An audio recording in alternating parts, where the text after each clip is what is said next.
Conviction.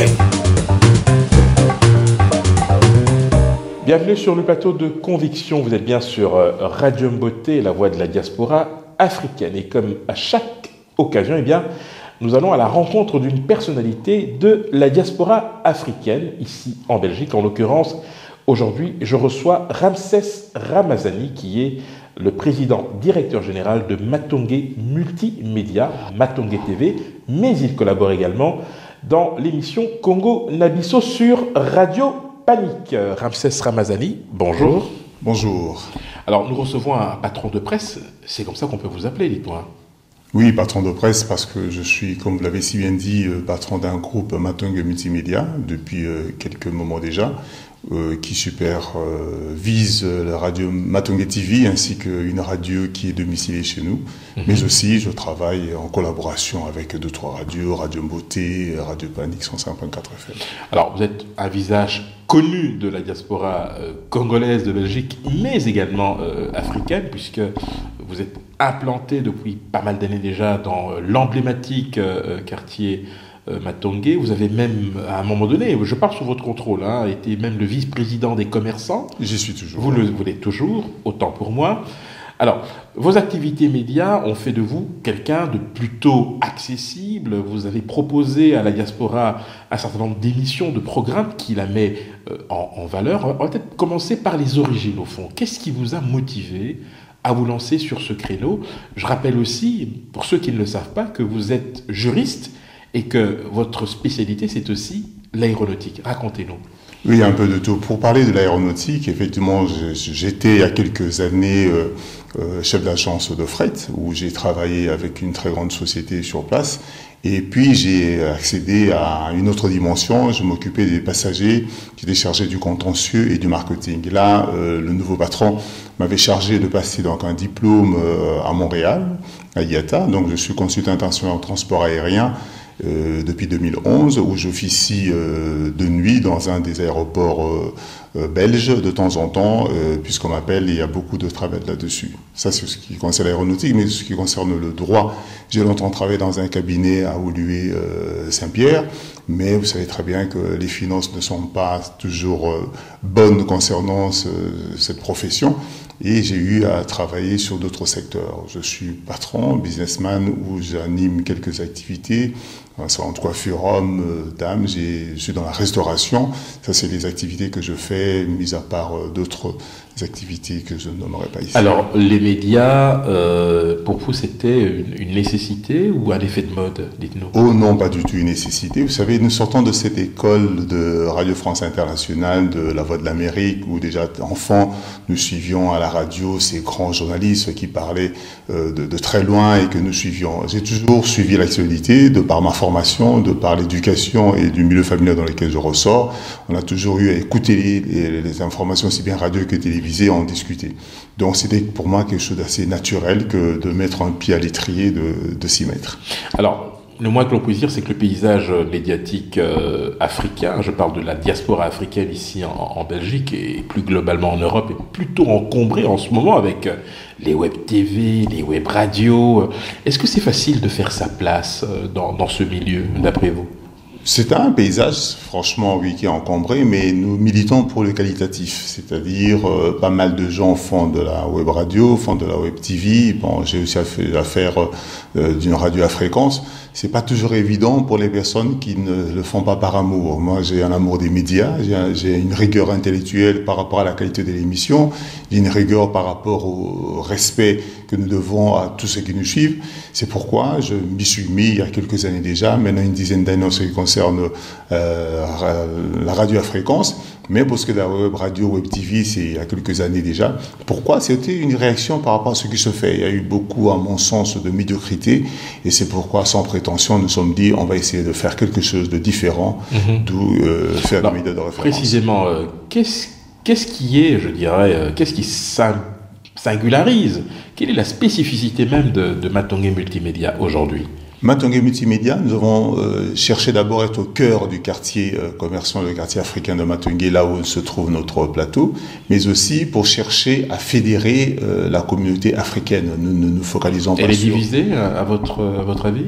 Non, elle n'est pas divisée. Elle peut parler, pas d'une même voix, mais elle peut parler de manière un peu plus... Donner une tribune à toutes les communautés, sans chercher à savoir laquelle est prédominante, mais aussi à faire des émissions un peu différentes, de donner des cours aussi bien aux jeunes qui veulent commencer, nous avons eu à le faire, à proposer d'autres émissions que nous ne voyons pas sur les grandes chaînes de télévision. Quel type d'émission, par exemple? Voilà une émission que j'anime et que j'ai eu du mal à mettre sur pied, mais ça a commencé à rouler. C'était Moteur de développement, une émission où nous mettons en exergue le milieu associatif parce que nous considérons que c'est là où se trouve le développement, mettre en lumière toutes ces personnes qui travaillent au milieu associatif pour pouvoir donner du poids au développement dans chacun des pays, le Congo, le Cameroun, la Guinée ou ailleurs. Alors, le reproche qui est souvent fait aux médias africains, que ce soit médias papier, audio et visuel, c'est l'absence d'annonceurs publicitaires. Est-ce que, d'après vous, ça reste une épine dans le pied de ceux qui entreprennent sur ce créneau, ou est-ce qu'au contraire, c'est plutôt aux acteurs du milieu, dont vous faites partie, de redoubler d'imagination pour attirer ces annonceurs? C'est une épine aux yeux de ceux qui font ce genre d'investissement ou qui sont dans les médias. Pourquoi? Parce que la communauté n'a généralement pas de budget marketing, pas de budget communication. C'est bizarre. C'est une question culturelle. Les grands groupes européens savent très bien qu'il faut mettre un certain pourcentage pour ce qui est de la publicité. Vous demanderez une certaine somme d'argent pour faire la publicité d'une société. L'Africain aura du mal à mettre la main dans la poche, pensant que c'est certainement trop ou que ce n'est pas important. Alors, quand nous avons investi dans ce genre de médias, nous avons investi en fonds propres. Je continue à travailler sans subside, ça nous aimons bien le dire, avec de l'argent propre. Pourquoi? Non seulement pour avoir une certaine indépendance, mais aussi parce que ces médias, avec le temps, l'Africain aime bien que vous soyez déjà en vitesse de croisière pour pouvoir rentrer. Dans les balbutiements, il y a beaucoup d'absents, donc il faudrait toujours tenir ferme. Vous parlez de subsides, vous n'en obtenez pas, enfin vous n'en recevez pas et vous êtes plutôt fier de dire que vous êtes indépendant. Est-ce à dire que tout subside signifie des conditionnalités, une mainmise sur l'éditorial, voilà? Nous n'avons pas peur de le dire. Nous avons été approchés par des grands partis ici par des partis politiques lorsqu'ils ont appris que nous mettions cela en mouvement. J'ai eu à recevoir au sein de ce plateau pas mal de gens des grands partis qui sont passés voir un peu ce studio, qui nous ont fait des offres, des propositions pour pouvoir faire entrer notre dossier et avoir un soutien de subsides. Pour des raisons qui me sont propres, j'ai préféré attendre, travailler d'abord avec les moyens que nous avons et on verra beaucoup plus tard. Pourquoi? Parce que tous ces partis-là, je sais très bien, je ne les citerai pas pour qu'ils restent un peu tranquilles, avaient certainement... C'est dommage, vous attisez notre curiosité. Avaient certainement envie d'avoir la mainmise et je ne veux vraiment pas rendre des comptes et avoir une ligne éditoriale assez simple. Votre prudence, votre sagesse. Vous collaborez avec d'autres médias. C'est le cas notamment de Radio Panique, dont vous animez l'émission phare qui est Comme on a vu ça. Alors comment ça s'est passé finalement, cette rencontre avec Radio Panique? Non, Radio Panique, j'étais d'abord auditeur de très très longue date, puis le besoin s'était fait sentir d'y être, de travailler, il y avait de la place, on m'a donc proposé, j'ai commencé par tenir un certain kiosque, parler des journaux, puis de fil en aiguille, nous avons eu une très grande participation. Je salue d'ailleurs mon très cher collaborateur Papa Jules, avec qui nous travaillons de très longue haleine depuis un fort moment, mais toujours avec assiduité pour ce qui est des auditeurs. J'ai apporté ma touche et voilà, Radio Panique 105.4 FM continue de vivre. En tout cas, nous, ici à Radio Beauté, nous sommes fiers de dire que nous collaborons avec vous à travers Afrique en Jeu, mais également avec Congo Kiosque et laisser parler les gens. C'est ici l'occasion pour nous de parler de vos projets à court, moyen et long terme. Qu'est-ce que vous pouvez nous dire à ce sujet ?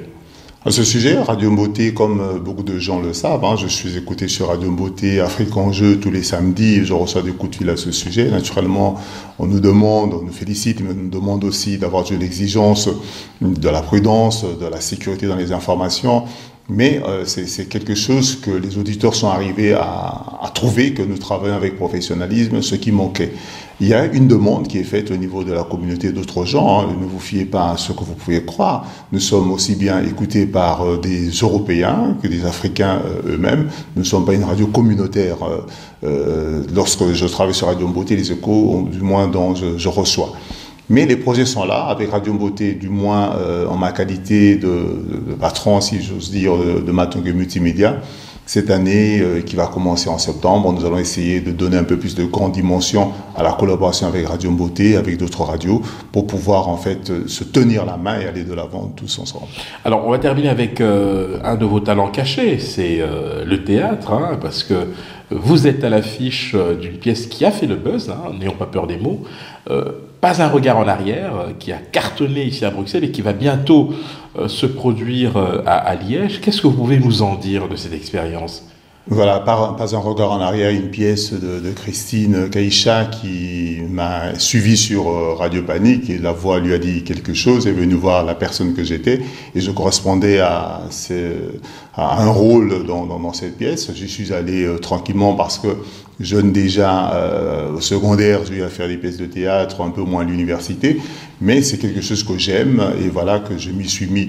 C'est une pièce actuelle, moderne. Nous avons eu à faire 3 représentations déjà à Bruxelles, et d'autres sont prévues sur Liège et un projet est dans la valise pour Londres, bien très bientôt pour New York à Broadway.